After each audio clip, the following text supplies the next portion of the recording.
Hello everyone! Welcome back to my YouTube channel. For today's video, gagawin po nating napakasarap at napakalambot ang puto. But before we will start, don't forget to subscribe and click the notification bell for more videos. Thank you!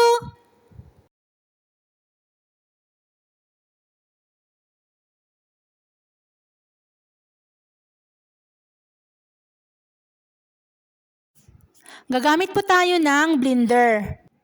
Naglagay na po ako ng 2 basong flour po. All-purpose flour o yung ordinary flour, pwede naman po siyang gamitin. Nilagyan ko rin po ng kalahating baso po ng asukal. Kalahating baso po ng powdered milk. Kalahating baso po ng cooking oil. Nilagyan ko rin po ng isang itlog. Lagyan din po natin ng kalahating baso ng tubig. Para aalsa po yung ating puto, kailangan po nating lagyan po ng baking powder. At para matanggal po yung lansa ng itlog at mas mabango po yung ating puto, lagyan po natin ng vanilla.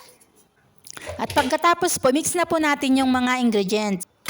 Kung wala po tayong blender, pwede naman po yung ginagamit nating pang-beat po ng egg, yung egg beater po. Basta haluin lang po natin yung mga ingredients po para hindi po magbuo-buo yung ating flour. Balihin natin ko po yung mixture, nilagay ko po sa ibang lagayan po para malagyan po ng ibang kulay.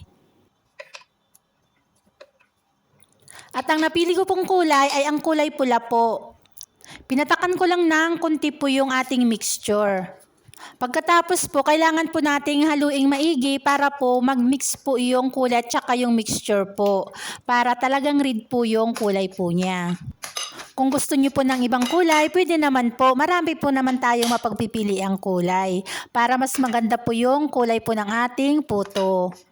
Basta halo-haluin lang po natin hanggang may mix po yung kulay sa ating mixture. Ganyan lang po. Kung gusto niyo naman po na puro pula yung puto, pwede naman po.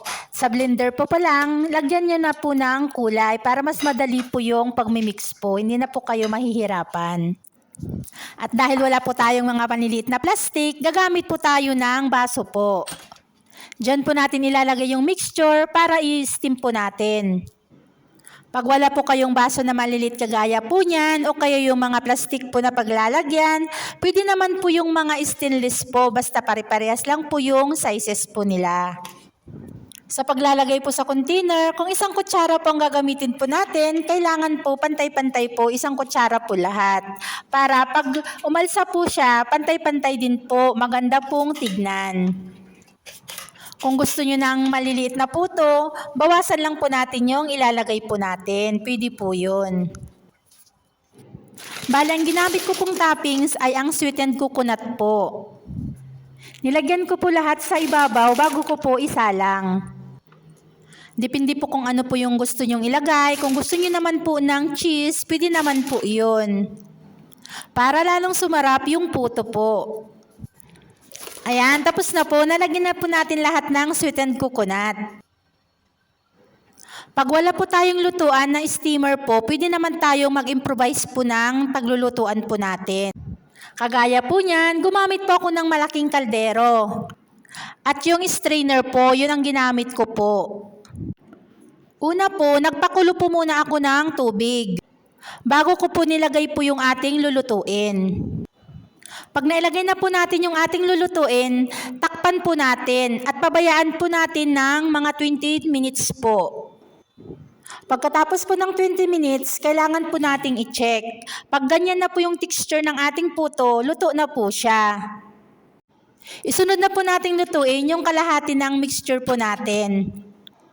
Same container lang din po ang ating paglulutuan. Kung gaano po karami yung nilagay po natin kanina, ganun din po ang ilalagay po natin sa susunod po nating lulutuin.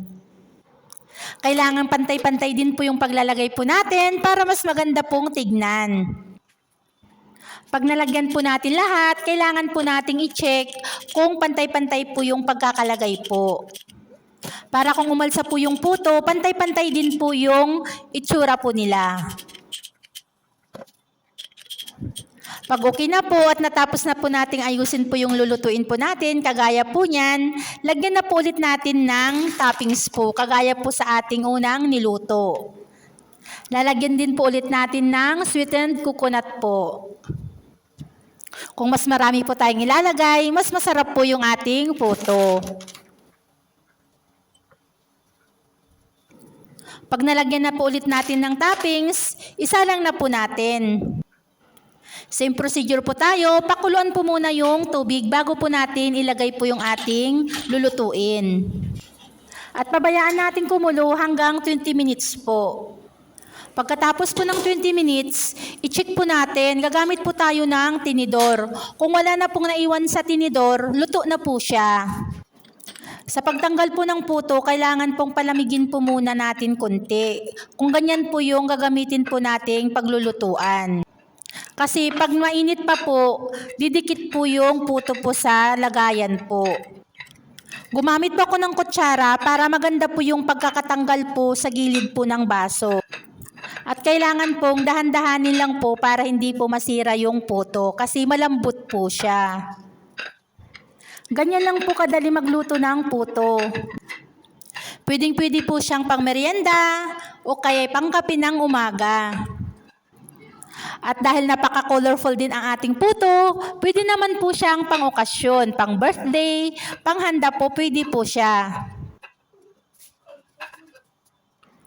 Tara, i-check po natin kung napakalambot nga ba ang ating puto. Kagaya po niyan, o di po ba ang lambot po niya.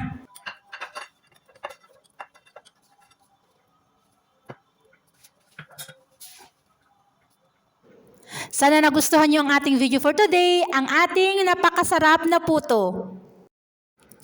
Bago po tayo magpaalam, don't forget to subscribe and pakiclick na rin po yung notification bell po para sa susunod ko pang mga videos. Salamat po! Thanks for your time and thanks for watching!